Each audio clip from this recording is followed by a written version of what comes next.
Hi, everybody. This is Silvio Canto in Dallas, Texas, on Friday, January the 12th, and welcome to our commentary. Before we get into the current events, I just wanted to say something about Rush Limbaugh. Uh, Today, January the 12th, would have been Rush Limbaugh's 73rd birthday. He was born in 1951 in Missouri. He passed away, I believe it was in February of 2021. You may remember that. He had a diagnosis of lung cancer, a pretty bad one, I guess, and passed away in about a year after he told us about the cancer. But I bring him up today because I think everybody who has ever done this, what I'm doing now, podcasting, who's ever done a radio show, and I've done that too. I think anybody who's ever done this realizes how influential Rush Limbaugh was to people who podcast or do radio shows. I mean, Rush Limbaugh was really the number one when it came to talk radio. He came into talk radio, I believe, in the 1980s. I came to know Rush in 89, 80, 90 in that time frame, and was a huge fan.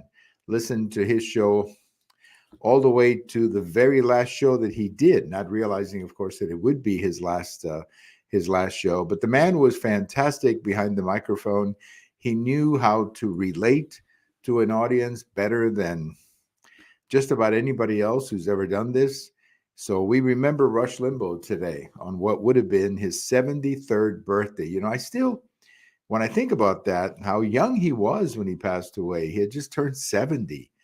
And it's funny because when I see all the problems that we're having in the country, all these differences, I always think of Rush. What would he be saying about this? And I'm sure he would have a lot of things to say about what's going on in the country. I will tell you this, and I don't know if anybody has come up with this or not, but I think it would be fantastic if there was a place you could go once in a while. You don't have to do it every day, but once in a while, a place you could go and just listen to Rush, every once in a while and get some of that magic of Rush Limbaugh. And I used to love not just his commentary, but I used to love these little sketches that he would do, these comedy sketches that he would do. He was just absolutely, absolutely great. So we remember Rush Limbaugh today.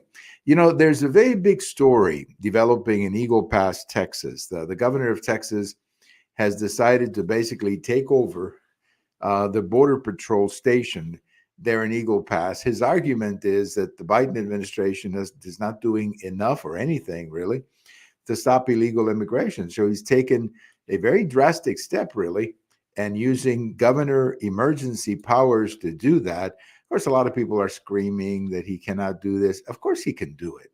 He can do it as governor. He can do a lot of things as governor using his emergency powers. But the question is this the right thing? Not so much whether he can do it or not. Of course, he can do it. But is he doing the right thing? And in my opinion, he is.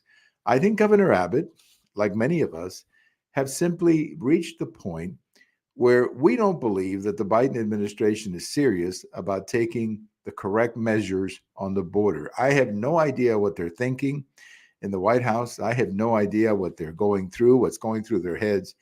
But, this total collapse and dereliction of duty on the border is just absolutely crazy.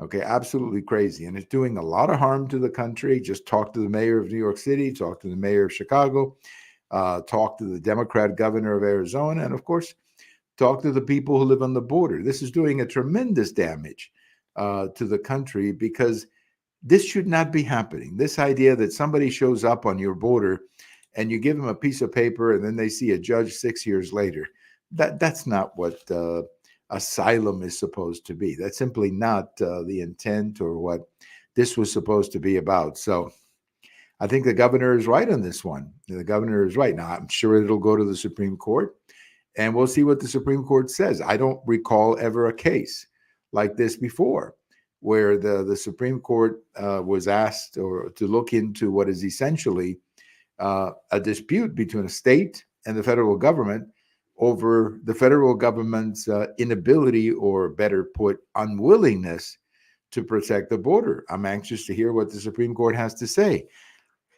I would not be surprised if the Supreme Court sides with Texas and says, hey, look, in the absence of federal responsibility, we agree that Texas can do this. So this is headed for the Supreme Court, I'm sure, pretty soon here in the next few weeks. Now, one of the consequences, and nobody talks too much about this, but one of the consequences of this crazy border policy has been the human trafficking that is going on all around the world. I mean, Mexico has become an avenue for human trafficking to the United States.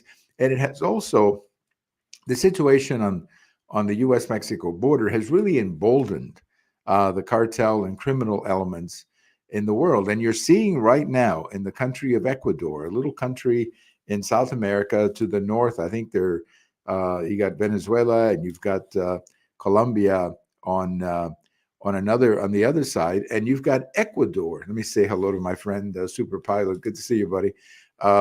You have right now in Ecuador a challenge to the sovereignty and the government of that small country.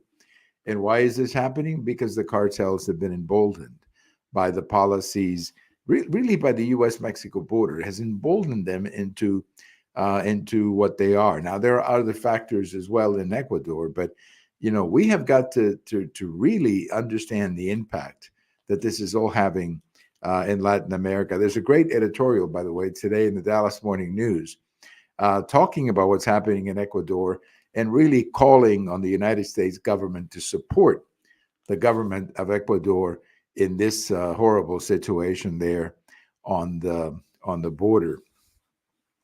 Let's talk a little bit. I have a post over at the American Thinker today, Friday morning. You can read it at americanthinker.com.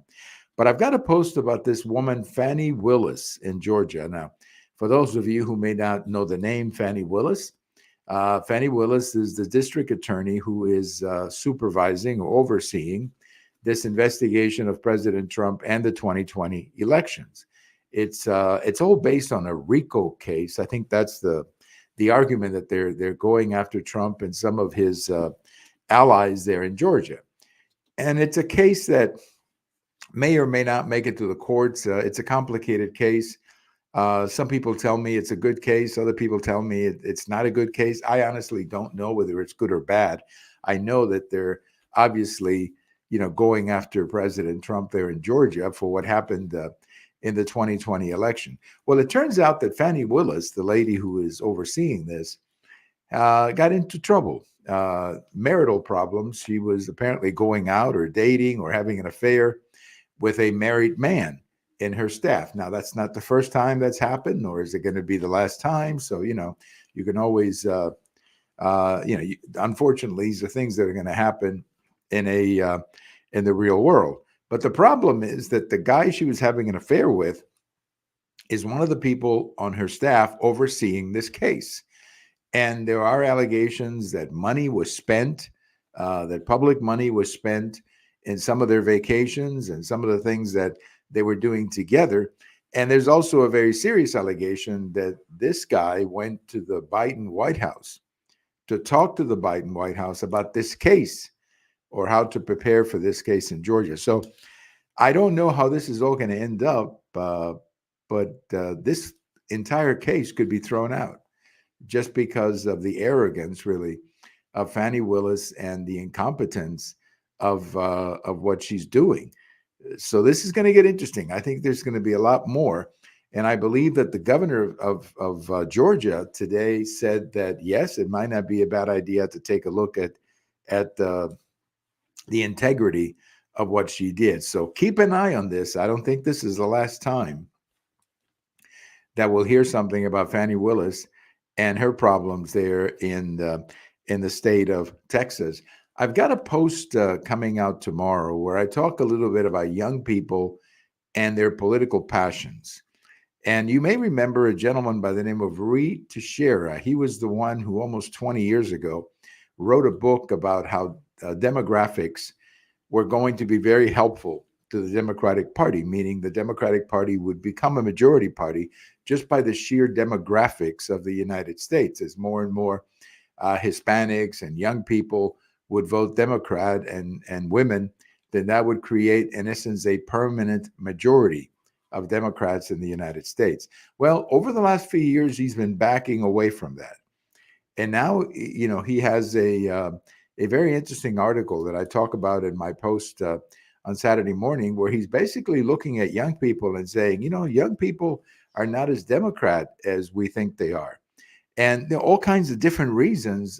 For example, young people, yes, they believe in climate change, but they don't believe that we should, let's say, shut down fossil fuels. Yes, they believe in, they're more liberal, let's say, on some issues, but that doesn't mean they want their sister competing with a man on the swimming team. So a lot of things like that are interesting, that are, the Democrats have always assumed that the young people were going to vote for them. And I think what Rui Teixeira is saying in this article is not so fast. You're still going to get many of them, but you're not going to get as many as you thought you were going to get. So check out my post. It'll be out on Saturday morning. Excuse me. It'll be out on Saturday morning. Just a quick word on these airstrikes in Yemen. Look, I think it's a good move. I think we should be striking these organizations. My question is, are we doing enough? And the more and more that you look at this situation, the more and more then you realize that the real culprit here is Iran. Iran is the culprit. And sooner or later, we're going to have to deal with Iran. I don't know how else to say it. Sooner or later, we're going to have to deal with Iran, a country that has frankly been a menace and an enemy of the United States since these people took over in 1979. I mean, my entire life, we've been talking about Iran. And I think at some point, we're going to have to deal with it, and deal with it in a very harsh way. I remember in 1988 when President Reagan took out their Navy and basically castrated them from the standpoint of, attacking ships in the Mediterranean and so on. We may have to do something like that again, just to eliminate them as a source of trouble, if you will, in that region. A couple of things on this day in history. Well, I mentioned Rush Limbaugh, who was born on this day in 1951.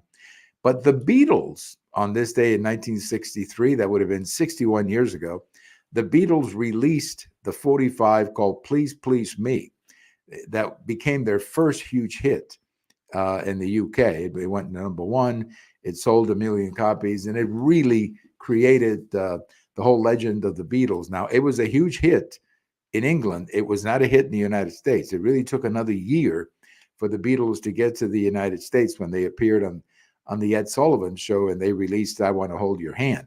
But for much of 1963, the Beatles were scoring huge hits and selling millions of records in the UK, and nobody was listening to them in the United States. But they released the song Please Please Me on this day in 1963, and it became their first number one in the UK and their first million seller as well. Thank you for listening. Have a great weekend, everybody. Go Cowboys, and we will talk to you later.